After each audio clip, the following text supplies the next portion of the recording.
Olá, eu sou Claudinei, estou aqui mais uma vez para apresentar para vocês um breve estudo sobre o livro de Tiago. Hoje, capítulo 1, a partir do versículo 12, que diz assim: Feliz é o homem que persevera na provação, porque depois de aprovado receberá a coroa da vida que Deus prometeu aos que o amam. Quando alguém for tentado, jamais deverá dizer: Estou sendo tentado por Deus, pois Deus não pode ser tentado pelo mal e a ninguém tenta. Cada um, porém, é tentado pelo próprio mau desejo, sendo que este é arrastado e seduzido. Então, esse desejo, tendo sido concebido, dá à luz o pecado, e o pecado, após ter sido consumado, gera morte. Meus amados irmãos, não se deixe enganar. Toda boa dádiva e todo dom perfeito vem do alto, descendo do Pai das luzes, que não muda com sombras inconstantes. Por sua decisão, ele nos gerou pela palavra da verdade, a fim de sermos como que os primeiros frutos de tudo o que ele criou. Bem, quando a gente falou na última vez sobre provação, e dessa vez vamos falar sobre tentação. São duas coisas diferentes, como eu disse na outra aula. E a tentação, ela tem origem, primeiro, nos nossos próprios sentimentos carnais, da nossa natureza carnal caída, que pensa nos nossos instintos, no nosso prazer em primeiro lugar, e isso é natural a todo ser humano.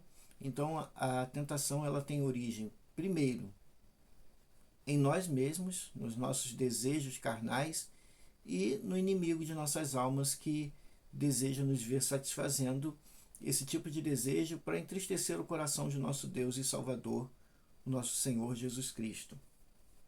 E quando a gente fala em tentação, nós falamos daqueles desejos da carne, que a Bíblia relata em Gálatas, no capítulo 5, no versículo 19, que diz assim: Ora, as obras da carne são manifestas: imoralidade sexual, impureza, libertinagem, idolatria, feitiçaria, ódio, discórdia, ciúmes, ira, egoísmo, dissensões, facções, inveja, embriaguez, orgias e coisas semelhantes. Eu os advirto, como antes já os adverti: aqueles que praticam essas coisas não herdarão o reino de Deus. Então aqui tem uma lista compactada de coisas que o apóstolo Paulo estava dizendo aqui, em concordância com outros trechos da Bíblia, como o de Tiago, que as pessoas que satisfazem os desejos da sua carne, dos seus instintos animais, essas pessoas não podem herdar o reino de Deus. Então, nessa lista que nós acabamos de ler, nós temos coisas como imoralidade sexual, a gente sabe o que é, impureza e libertinagem. Então, a liberdade é uma liberdade de escolha, porém libertinagem é o abuso dessa liberdade de escolha para satisfazer desejos não agradáveis a Deus. Idolatria e feitiçaria, que pode ser uma série de coisas, né? Quando você coloca algo ou alguém, seja esse objeto de adoração, algo material ou algo espiritual que não seja Deus. Ódio é um sentimento permanente no coração de algumas pessoas que cultivam um sentimento ruim e destruidor, um sentimento avassalador sobre alguém ou sobre alguma coisa. Discórdia, né? Pessoas que vivem beligerando, pessoas que vivem lutando e causando confusão com tudo e com todos, né? Ciúmes desenfreados, e a gente vê isso em muitos relacionamentos abusivos e às vezes até mesmo violentos por conta de um ciúme descontrolado. Nós temos essa situação. Ira, pessoas que vivem constantemente com esse sentimento ruim que faz mal principalmente a ela mesma, porque uma pessoa iracunda, uma pessoa que vive com esse sentimento de ira constante, essa pessoa não consegue ser feliz e tenta não deixar ninguém à sua volta feliz. A pessoa já fica de lado, já não quer ter contato com a pessoa que tem esse tipo de sentimento constante, com esse tipo de atitude constante. Egoísmo, quantas pessoas você conhece egoístas? Pessoas que não compartilham nada com ninguém, pessoas que querem tudo para si e acaba tendo um sentimento que vai estar escrito aqui também, que é a inveja, né? Nós temos aqui dissensões e facções, pessoas que procuram meios todo o tempo de dividir em vez de unir pessoas, e muitas vezes isso descamba na outra ferramenta, que é constantemente a fofoca, a intriga, o causar divisões, embriaguez, né? Pessoas que estão constantemente sob domínio de entorpecentes, seja ele álcool ou drogas ilícitas, né? Porque o álcool, infelizmente, é uma droga lícita e acessível a qualquer pessoa maior de 18 anos. E quantos os lares são destruídos por conta dessa liberdade em poder comprar o álcool, e em qualquer ponto, em qualquer lugar, a pessoa encontra disponível a quantidade que quiser de álcool para consumir da maneira que quiser. E nós sabemos, não precisa ir muito longe, que você conhece muitas famílias destruídas por um abuso de uma substância que é, infelizmente, livre em nossa sociedade. Então, nós temos aqui a embriaguez, nós temos aqui as orgias, né? Nós temos vivido, como já disse muitas vezes, um tempo de moralidade duvidosa. Então, nós temos aqui e coisas semelhantes. Então, é uma lista compacta, né, de coisas, e talvez você possa estar dizendo assim: ah, mas eu não faço nada dessas coisas, eu sou uma pessoa regrada, eu sou uma pessoa que procuro viver o bem com todos, não arrumo confusão, não faço fofoca, não sou mentiroso, eu não idolatro nada, só tenho a Deus no meu coração. Ótimo para você, né? E, né, que continue vivendo assim, continue tentando viver desse jeito. Mas Jesus, ele complicou um pouquinho a situação em Mateus, capítulo 5, versículo 21. Jesus disse assim: ouviste o que foi dito aos antigos: não matarás, e quem matar está sujeito a julgamento. Eu, porém, vos digo que todo que sem motivo se irá contra seu irmão estará sujeito a julgamento. E quem proferir um insulto a seu irmão estará sujeito a julgamento no tribunal. E quem lhe chamar tolo estará sujeito ao inferno de fogo. Se, pois, aí depois ele vai no versículo 27. Ouviste o que foi dito aos antigos: não adulterarás. Eu, porém, vos digo: qualquer que olhar para uma mulher com intenção impura no coração, já adulterou com ela. Se o teu olho direito te faz tropeçar, arranca-o e o lança fora de ti, pois te convém que se perca um dos teus membros, e não seja o teu corpo inteiro lançado no inferno. E se a tua mão direita te faz tropeçar, corta, arranca, lança fora de ti, pois te convém que se perca um dos teus membros, e não vá teu corpo inteiro para o inferno. Também foi dito: aquele que repudiar sua mulher, dê-lhe carta de divórcio. Eu, porém, vos digo: qualquer que repudiar sua mulher, exceto em caso de relações sexuais ilícitas, ou seja, adultério, a expõe a tornar-se adúltera. E aquele que casar com a repudiada comete adultério. Então, a lei de Cristo, ela é muito mais severa do que uma lista de coisas que você não deve fazer. Mas Jesus diz que a gente deve cortar a tentação logo no início quando o pensamento vem à nossa mente. Então, se você olha para uma mulher com intenção impura no seu coração, você não deve alimentar isso para que isso não chegue a algo a vir de fato. Se você odeia o seu irmão a ponto de desejar coisas ruins a ele, corte isso no seu coração antes que isso se torne uma guerra.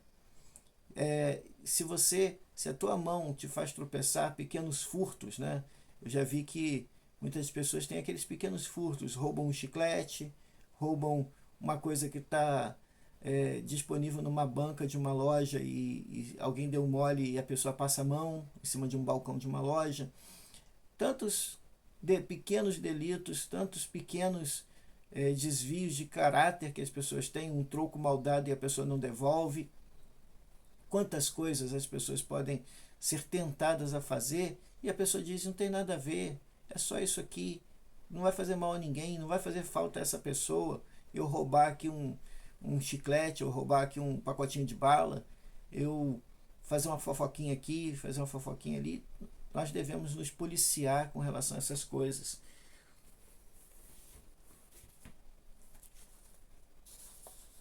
O segredo aqui é não permitir que um pensamento ruim crie morado na mente e no coração. Lutero disse, não podemos impedir que os pássaros voem sobre nossas cabeças, mas podemos impedir que eles façam ninhos sobre elas. Assim também não podemos nos livrar de sermos tentados, mas podemos lutar para não cairmos em tentação. Uma pergunta que pode nos ajudar a superar a tentação e fazer escolhas corretas é: será que isso glorifica a Deus? Em 1 Coríntios 10:31 tem essa máxima, né? Assim quer que vocês comam, quer bebam, quer façam qualquer outra coisa, façam tudo para a glória de Deus. Então, esse versículo tem me guiado bastante nos últimos tempos e a gente precisa se perguntar a todo tempo, a todo momento, será que isso que eu vou fazer, ou será que esse sentimento, será que esse pensamento, isso glorifica a Deus?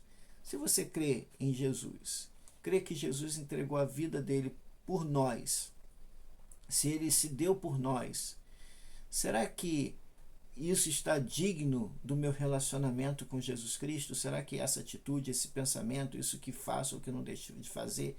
Então isso é um guia. A nossa consciência, ela é um dos guias, mas também é a palavra de Deus, porque nem sempre a nossa consciência também está em capacidade de julgar aquilo que nós devemos ou não fazer, porque muitas vezes a nossa mente ela pode estar deturpada por um sentimento de que todo mundo faz. Né? É muito comum hoje em dia as pessoas dizerem assim, mas isso aí todo mundo faz. Não, todo mundo faz, você não é todo mundo, eu não sou todo mundo. Não é porque todos à nossa volta possam estar fazendo algo e estar fazendo errado. Às vezes, como profissional, a pessoa diz assim, mas eu faço isso há 30 anos. E simplesmente, às vezes, eu sou obrigado a informar, você está fazendo 30 anos errado, não é assim que se faz tal coisa. Como profissional de uma loja de material de construção, muitas vezes eu vejo pessoas que praticam a profissão de pedreiro, eletricista, bombeiro, fazendo há 30 anos errado. Então não é porque você faz algo há muitos anos que você está fazendo certo. E também não é porque todos à sua volta estão fazendo que as pessoas estão fazendo certo.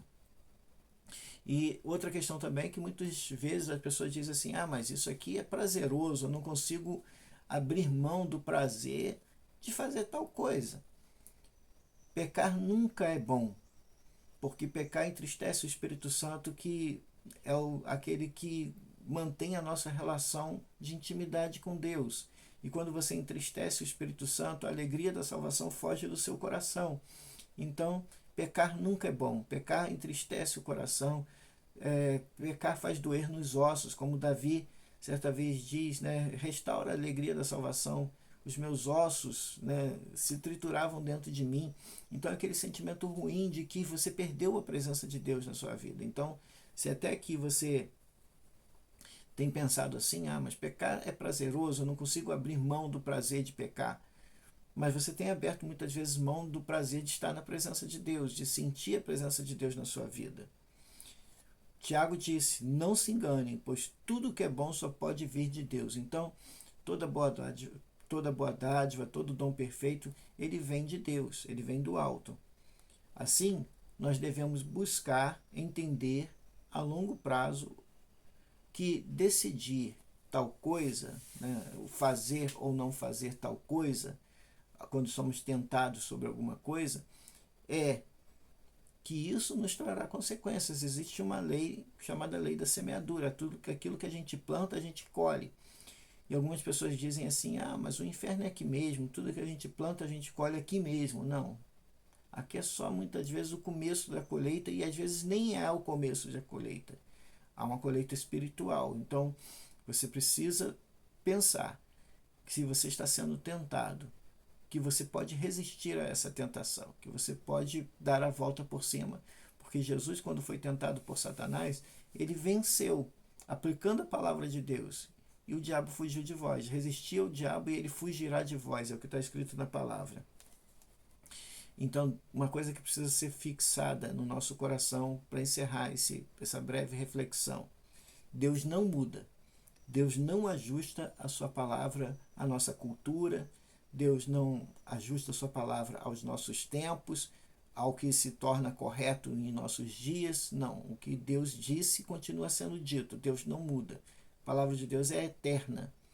Nós podemos mudar os nossos hábitos, a nossa cultura muda os hábitos. Aquilo que não era aceitável há 5, 10 anos, há 20, 30 anos, e é aceitável hoje, não interfere na vontade de Deus. A vontade de Deus é a mesma, sempre, sempre foi. E outra coisa que as pessoas também têm é pensar assim, mas eu vou cometer tal erro e depois eu me arrependo e peço perdão a Deus. Arrependimento não é tão fácil.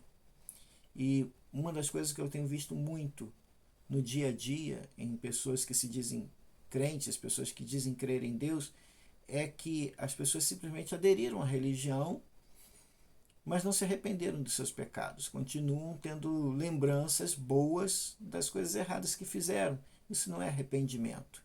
Arrependimento não é simplesmente dizer assim, eu fazia tal coisa e agora não faço mais, mas é um sentimento de tristeza por ter vivido uma vida que desagradava a Deus. Esse sentimento precisa existir no coração, arrependimento. Se aproximar de Deus e dizer, Deus, até aqui eu não andei nos seus caminhos e agora eu quero fazer a sua vontade. Esse é um sentimento diferente de simplesmente deixar de fazer, largar de mão. E é essa palavra que eu gostaria de deixar para você. Continue conosco aqui estudando a Epístola de Tiago, porque vem muito mais depois desse aqui. Obrigado por você ter ficado até aqui.